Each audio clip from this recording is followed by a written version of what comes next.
now present George Edwards in Frankenstein.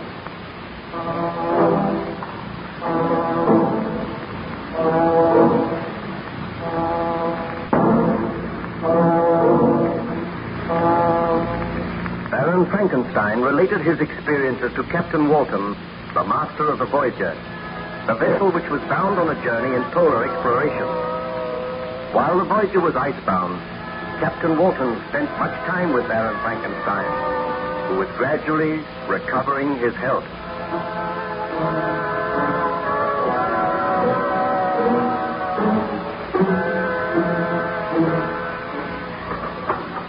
Oh, Baron Frankenstein, I thought perhaps you might care to look at my journal. I have noted your story down very carefully. If you will leave it, I will look through it, Captain. You do not mind if I make some annotation? Oh, not at all. I will be very grateful. I am glad that you have noted my story in your journal, because something tells me that I will never return to civilization. You must not say that. You are recovering splendidly. I know, but I dare not return until I am certain that the monster is dead. We know that he is somewhere out there in the white waste, waiting to wreak his foul vengeance on some defenseless human being. You will pardon my contradicting you, Baron, but we do not know that. I think the monster must have perished in the blizzard. What part of my story did I reach yesterday? You were telling of your conversation with the monster. You met him after he had murdered the peasant, and he threatened to kill your wife unless you created a mate for him. Yes. I sat there in the little peasant cottage, and I was horrified at the monster's words. He gazed at me for some time, and then... "Foul monster, you seek to arouse my sympathy. Do you not know that you have turned my wife against me? Had I but heeded her advice, you would never have lived. I came to destroy you the day after your creation, but I was too late. You had escaped, and you had already taken a life. I will take no more lives if you will accede to my request. When I left your home, I wandered through the woods, and there I saw the child whom you called William. As soon as he saw me, he screamed and sought to run away. But I seized him by the arm and spoke softly to him, bidding him not to be afraid. He told me that his uncle was Baron Frankenstein, and that I would be punished if I harmed him. At the mention of your name, I trembled with rage, and in a fit of black rage and despair, I killed the child. Just as I shall kill all of your family unless you create for me a mate. I cannot bring myself to do such a thing. You are hideous and horrible. Were I to create another like you, I might unleash another horror on the world. My companion must be as deformed and horrible as myself. One from whom everyone will shrink, and who will turn to me for comfort. But I cannot do it. You must do it, or I will work against you so that you shall curse the very day that you were born, so that you will curse those whose hands created me. I do curse them now. I seek to reason with you. You are my creator. Let me feel gratitude towards you. Let me see that I excite the sympathy of some existing being. Do not, I beg of you, deny me my reward. I have tried to paint for you a picture of misery, the horror, and the suffering which I have undergone. All I ask is a mate as hideous and repulsive as myself. Do I see compassion in your eyes? And if I consent, what then? If you consent, Neither you nor any other human being shall ever see us again. I will take my mate and go to the vast and frozen wastes of the north. Your body is deformed, and your mind is deformed. I have learned that I cannot control the mind of any creature which I create. If I create a mate for you, she will also have the desire to kill, to inflict misery on others. Oh, I dare not do it. If you refuse, I swear that all you know and love shall die as others have died. I will haunt this earth, the enemy of mankind, who are my enemies. So be it. I must consent to your demand on your solemn oath that you will take your mate into exile so that none will ever see you again. Do you swear to that? I swear by the sun and by the blue sky of heaven and by the fire of the love that burns in my heart that if you grant my prayer, you will never behold me again. Depart to your home and commence your labors. I shall watch your progress with anxiety. And mark this well, when you are ready, when your labors are complete, I shall appear.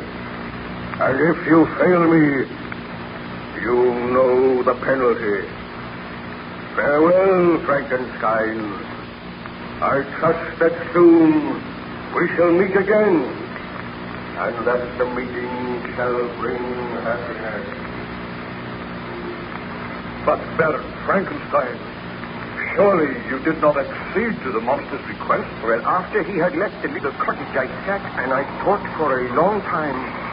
I realized that he was a vile and horrible creature, and that he had demanded that I should create just such another creature. And my heart was heavy. With dragging footsteps, I returned home, where I found my wife and my friend Ernst Clerval awaiting me. As soon as I entered, Elizabeth greeted me. Oh, Victor, I am so glad to have returned. I drove you away with harsh words last night, but I regretted my words. Tell me, what news? The monster still lives. Victor, my friend, I have heard of your troubles. Elizabeth has told me. Let me offer you all the aid that I can. Together we shall destroy this vile creature. Have no fear. The monster will do no more harm. There will be no other death. How can you know that? Well, I have spoken with him, and there shall be no more death. Rest assured of that, Elizabeth. Oh, I am so glad. But can you trust this monster? I have been greatly punished for my sins. Tell me this, Victor. Did you consent to the monster's request?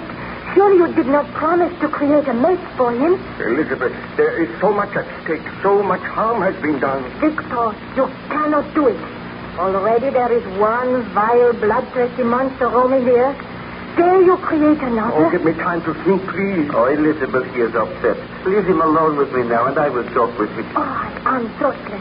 Poor Victor has been out all night. He needs refreshment. I will see that a meal is prepared for you, Victor. Oh, I thank you, Elizabeth. Remain here with Ernst, and we shall talk of the matter later.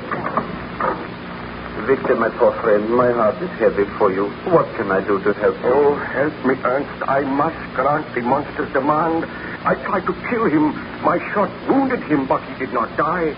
And before I could fire again, he took the gun from me. Did you promise to create a mate for him? I did, but my work shall not be done here.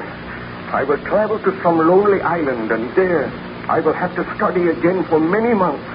And there I will create a mate for the monster, which I created. You must not do it, Victor. I must do it. Oh, having created one such hideous monstrosity as a sin for which you have paid heavily, do not create another. If I do not, your life is in danger. Elizabeth's life is in danger. I must do as the monster says. So be it. I shall accompany you, and I will help you with your work. Oh, you are kind, my friend. A friend of mine has a cottage on a little island in the Orkneys.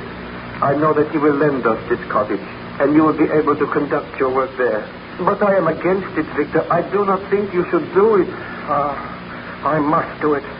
I feel sure that if I grant his request, there will be no further trouble. But how can you be sure? You cannot control the minds of the creatures which you create. Oh, We shall tell Elizabeth you are taking me away from my health, that I am going for a sea trip for several months.